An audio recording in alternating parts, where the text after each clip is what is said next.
لٹکے رہنے میں گزار دیتے ہیں۔ چلو تمہارا کام اور آسان کیے دیتا ہوں۔ انگریزی میں اس جگہ کو لمبو کہتے ہیں۔ پیارے بھتیجے، میرے کئی ملنے والوں نے یہ کہتے ہوئے مجھے مبارکباد دی کہ پاکستان کی اکانومی بھی لمبو میں پہنچ گئی ہے۔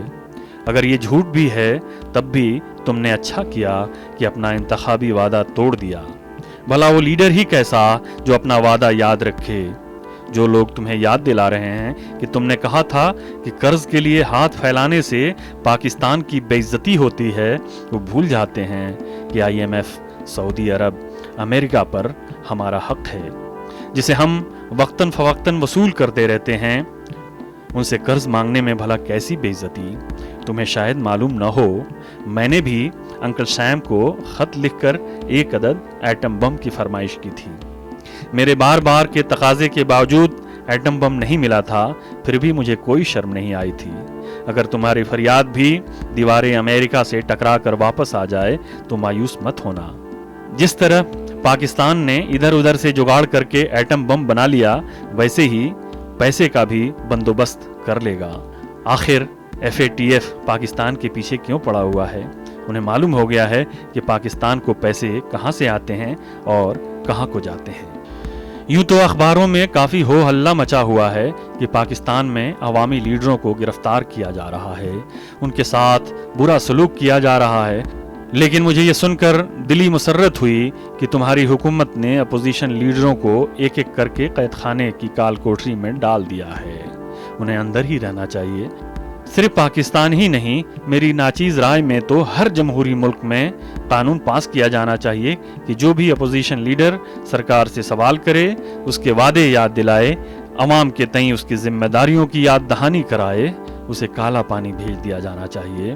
دراصل یہ ایسے جراثیم ہیں جو اپوزیشن میں آنے کے بعد ہی حرکت میں آتے ہیں، سرکار کو سکون سے سونے نہیں دیتے، ہمیشہ کوہنی مارتے رہتے ہیں۔ تمہیں معلوم ہے کہ میری بے باک کہانیاں نئے پاکستان کے لیے اتنی خطرناک قرار دی گئی تھیں کہ ایک جج صاحب مجھے جیل بھیجتے بھیجتے رہ گئے تھے۔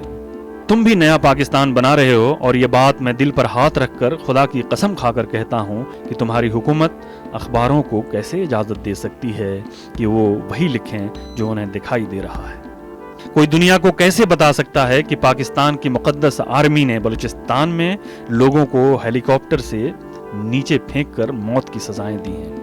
کوئی کیسے لکھ سکتا ہے کہ بلوچستان میں آرمی کی حراست سے سینکڑوں لوگ ایسے غائب ہوئے کہ ان کا کوئی اتا پتہ نہیں ہے؟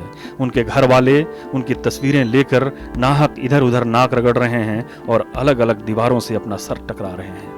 کوئی کیسے کہہ سکتا ہے کہ کارگل میں بھارت کے ہاتھوں مارے گئے لڑاکے پاکستان کی مقدس آرمی کے سپاہی تھے؟ کسی کو کیسے اجازت دی جا سکتی ہے کہ وہ کہے کہ ہندوستان نے بالا کوٹ میں ٹارگٹ ہٹ کر دیا تھا؟